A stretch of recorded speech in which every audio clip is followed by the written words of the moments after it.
धन्यवाद अध्यक्ष जी। जी। एक महत्वपूर्ण विषय पर पिछले एक सप्ताह से चर्चा की मांग की जा रही थी। आज आपने समय दिया है और कविता जी ने विस्तार में कश्मीरी पंडितों की समस्याओं को सामने रखा है। 25 वर्ष पहले विस्थापित हुए कश्मीरी पंडित आज शायद हाउस में बैठे हम सब लोग उनके दर्द को तब तक नहीं जान पाएंगे जब तक उनसे कोई बातचीत ना की। दिल्ली में हजारों की तादाद में वो टेंटों में रहते रहे, अपने आलीशान घरों को छोड़कर यहां पर रहने के लिए मजबूर हुए। एक पीढ़ी तो उनकी चली गई, अब दूसरी पीढ़ी को भी शायद एक आशा की किरण तब नजर आई है जब मोदी सरकार आई और उन्होंने कहा कि यहां पर कश्मीरी पंडितों को पुनर्वास के लिए हम योजना लेकर आएंगे। 500 करोड़ रुपए का उसमें प्रावधान भी किया गया, लेकिन वातावरण जैसे आडवाणी जी ने कहा कि बनाने की आवश्यकता है। वातावरण कहां बनेगा मैडम, जहां वो लोग वापस जाएंगे? अगर उनको कश्मीर में वापस जाना है तो एक कौसरनाग यात्रा जो पीर पंजाल की 12,000 फीट पर उन घाटियों के बीच में वहां पर यात्रा करने के लिए वो जाते हैं, उसका पुराना रूट भी था तो सोफियान से लेकर कोंगवतन से लेकर कौसरनाग की यात्रा की जाती थी। कुलगाम के डिप्टी कमिश्नर ने परमिशन भी दे दी। 26 दिनों तक वहां पर कोई नहीं बोला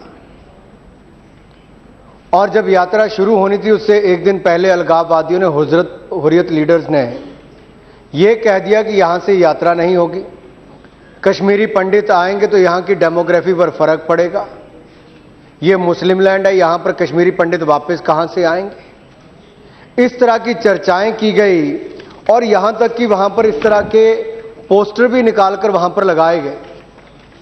डीसी ने जो 2 तारीख को अपनी परमिशन दी थी वो उन्होंने विड्रॉ कर ली। मैडम, क्या कश्मीर में अलगाववादी नेता तय करेंगे कि वहां पर क्या होगा? क्या कश्मीर में हुर्रियत नेता तय करेंगे कि वहां पर क्या होगा? जम्मू कश्मीर के मुख्यमंत्री एक छोटी से छोटी बात पर ट्वीट कर दिया करते थे, कौसरनाग यात्रा पर जिस तरह के संकट छाए तब से वो चुप क्यों बैठे? आखिर जम्मू कश्मीर के मुख्यमंत्री इस विषय पर कोई अपनी राय क्यों नहीं रख रहे? ईद की बधाई देने के बाद उसके बाद क्यों नहीं कह पाए? वो प्रश्न पूछिए केवल आप। मैडम, अगर ये रूट पहले से था तो इसको बंद क्यों किया गया? दुख मुझे इस बात का होता है मैडम, जब कोई अपने आप को कश्मीरी पंडित तो कहता है लेकिन साथ बैठे अपने नेता को रोक नहीं पाता। जब कश्मीरी पंडितों की बात की जाती है तब चुपचाप बैठे रहते हैं। और कश्मीरी पंडितों की दुख को देखते हुए प्लीज आप क्लेरिफिकेशन पूछो ना अनुराग जी। कोई कश्मीरी पंडित नहीं है। What is it? आज भी मैडम केवल आपको क्लैरिफिकेशन पूछना है। 2 प्रश्न जो भी हो। मैडम, दुख इस बात का है, आई नो इट। 10 वर्षों में खुद तो ये कुछ कर नहीं पाए। प्लीज आज नो नथिंग लाइक दैट। आज जब कश्मीरी पंडितों की बात को यहाँ पर अगर कश्मीरी पंडितों के दर्द की बात आज यहाँ पर की भी जा रही है तो उस पर इतना हल्ला करना।